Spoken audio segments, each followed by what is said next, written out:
day to write this speech. Let's go. I honestly don't know. I don't work the half rooms ever. So can we get some attention, please?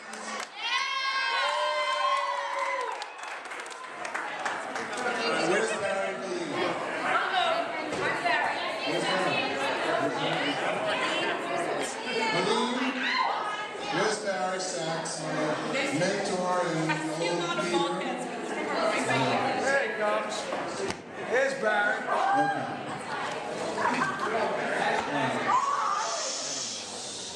All right, first of all, I think we all owe Barry and Helene a great deal of thanks for emptying out their house and doing for us.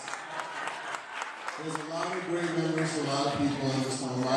I came to this house in 1997 to tell Barry that I had an idea to start a sportswear division, and without Barry, I wouldn't be the success I am today. So I owe Barry my life, and I love you for that. Okay. So now for the release. I wrote this today, so I usually have a teleprompter, but we couldn't afford it, so I'm going to have to read off the cards. Thank you all for coming today to celebrate John and Jessica's 90th birthday. We all know that it's really not the case. We are here to celebrate Jesse's 30th and John's 60th. So I was asked to say a few words about the birthday boy, and frankly, I only know John about 15 years, and when asked why me, I was told by Barry, why not? And I listened. And no one else seems to know anything about this international man of mystery prior. So I did some research and came up with the following. November 26, 1961, John Kennedy was president. The Russians put a man in space, and Carol put John in the world. Actually, today is John's real birthday, where Jesse's in a couple, so we're actually celebrating John's birthday on his birthday, which is really special. He was born the fourth son of what you might call an interesting family. And couldn't find anyone who remembers the early years, so for all we know, John could have fallen off a truck and was picked up by Dick on his way home from the office. But I'm going to go with the fact that he actually was the son of Dick and Carol, who are here tonight, and that in itself is a blessing to see your son celebrate 60 years on the planet. Give some mic. All right, shut up. His oldest friend Nicky can't be here tonight to give him the speech, and his other oldest friend Stevie is too chicken to do this, so I have to go with what I got. The downmost home was, to say the least, a place to hang out or be hanged. Card games were constantly going on, gambling and other acts of debauchery so vile and so rude that were constant that this happens 5 men have to be very interesting or very violent. But John, he wanted to experience the big city. So him and his good friend Stephen would often hop the bus to New York, from New Jersey, whenever, and visit all the cultural corner centers of Manhattan. For instance, there was a time John's aunt took Stevie and John to see a Broadway show. Maybe it was The Sound of Music, maybe it was The King and I, and as soon as they dumped their railroad, they went to see their own Broadway show called 7 into Snowy. It was slightly off Broadway. Actually, it was on 48th Street between 8th and 9th Avenues. Then they would always finish their adventures with a trip to Flame Steak for the $2.99 steak and baked potato dinner, and back to New Jersey. But John, he survived. He did well enough to graduate high school, go on to Lafayette College in Pennsylvania. What that college is and who that college is all about, no one seems to know. But there is a college called Lafayette.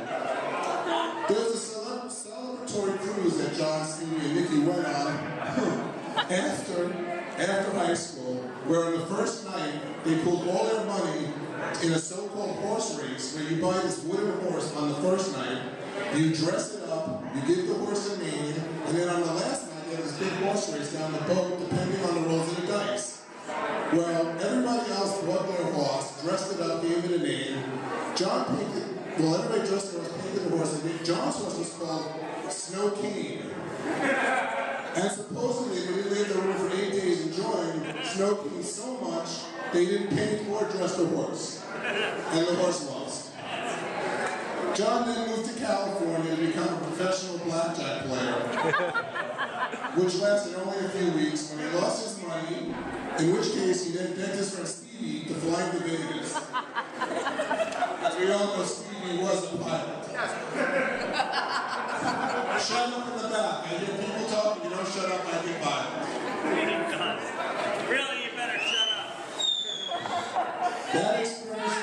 That experience, you can talk, but just get the fuck out. That experience left Jeff with a fear of flying and no interest in blackjack. Then there was the music publishing business, the managing of the athletes business, the Michael Moore business, the Wi-Fi and the plane business, which was so ahead of his time, and all of these great ventures has adequately prepared us for his newest chapter, the 3D television business. After hearing all these great stories and doing all this research, as the founding member of 3D TV, I think I need to have my head examined. But what John has, and I mean this from my heart, John has this quality to him, this entrepreneurial spirit, to strive to succeed. The guy who wants to be super successful and is willing to take his friends and family down with him. Or as I like to say, the rock and ride to a hugely successful venture. I'm so happy for Jessica and John. They're together, very much in love, and very happy. Jessica, after Minnie, Munchie, and Susie, you are the most important woman in his life. And by the way, those are his dogs for all you troublemaker pain in the asses. To the most amazing guy, a brother to me, and one of my closest friends, and someone I would give the shirt off my back for, and on numerous occasions I have.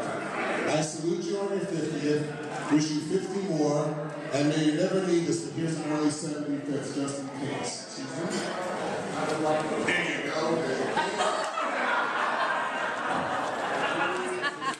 And in closing, John, if you don't know, is big into Broadway show tunes. If you hit #1 on his XM radio in his car, you will get Broadway show tunes. Both people get ESPN, some people get CNN. John gets Broadway show tunes.